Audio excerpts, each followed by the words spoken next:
Dr. Emily Carter was a psychiatrist. She had recently been appointed to investigate a strange psychological breakdowns reported in a women's hostel near the city. Every girl who stayed there complained about the same thing: footsteps at night, whispers near the windows, and the feeling that someone was watching them sleep. No matter which room they stayed in, the fear was always the same. The hostel. Ravenwood Hostel was old. The paint was peeling. The hallways felt colder than normal. Nurse Olivia Reed, who lived nearby, warned Emily, "No one stays there long, doctor. Every girl leaves or breaks." Emily didn't believe in ghosts. She believed in trauma. So she decided to stay one night in the hostel herself. First night. At exactly 2:17 a.m., Emily woke up. She heard soft crying. It was coming from the end of the corridor near room 417. The room was supposed to be locked forever. When Emily approached the door, the crying stopped. Silence. Then, suddenly, knock, knock, from inside. Emily stepped back. The door slowly opened on its own. The room was empty, except for a mirror on the wall, and written on it with what looked like scratches were the words, "She never left." The truth comes out. The next morning, Emily met Dean William Harrison, who managed the hostel. At first, he refused to talk, but when Emily mentioned room 417, his face turned pale. He finally told her the truth. The past. 5 years ago, a girl named Natalie Brooks lived in that room. Natalie was quiet, always alone, always writing in her diary. Other girls bullied her.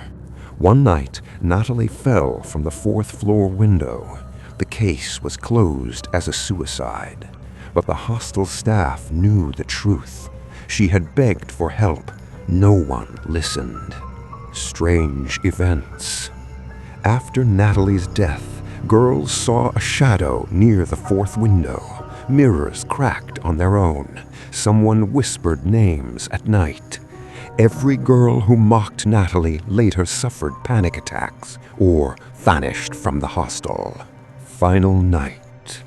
Emily decided to confront whatever was there. At 2:17 a.m., she stood inside room 417. The temperature dropped, the mirror fogged up, and a voice whispered, "Why didn't you stop them?" A figure appeared behind Emily. A girl, eyes black, feet not touching the floor. It was Natalie Brooks. Emily spoke calmly. "I'm sorry, but I will tell your story." The figure stared at her. Then, slowly, it smiled. The lights went out. The morning. Emily woke up on the hostel lawn. Room 417 was sealed permanently. Within weeks, Ravenwood Hostel was shut down. No girl ever stayed there again. Epilogue. Emily later published a report, not as a medical case, but as a warning, because some souls don't want revenge. They just want to be remembered. And if you ever pass an abandoned hostel and see a light flicker in the 4th window, remember one thing: she never left.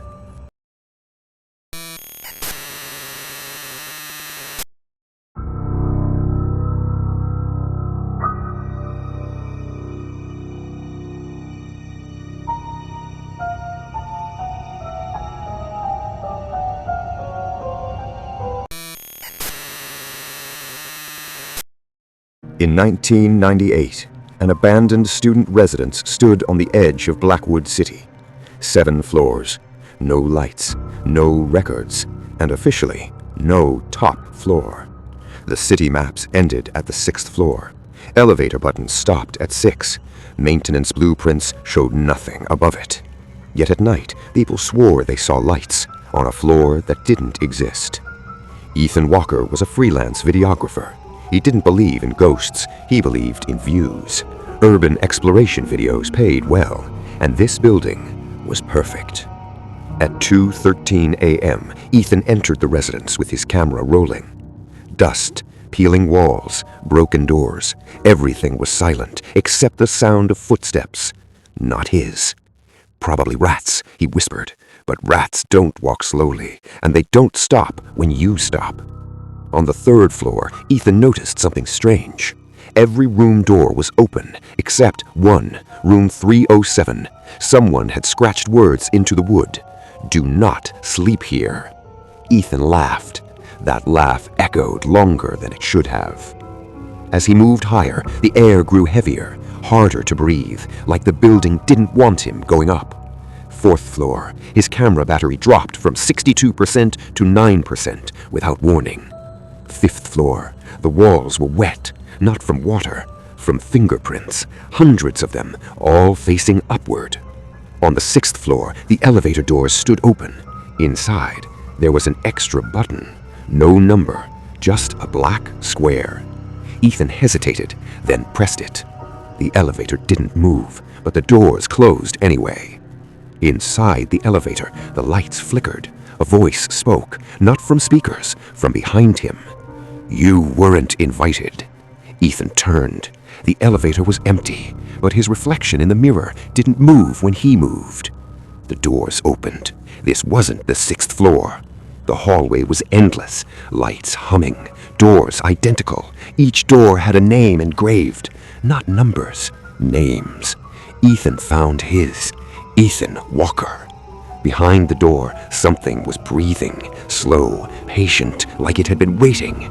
He ran, but the hallway looped. Every turn brought him back to his door. His camera started recording on its own. A whisper filled the mic.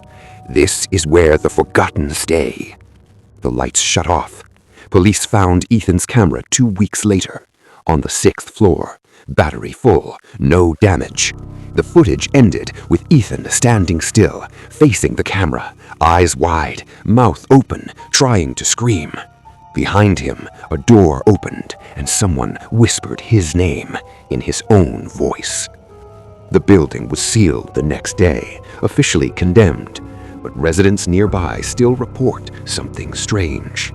At exactly 2:13 a.m., an elevator light turns on a floor that doesn't exist, and sometimes a new name appears.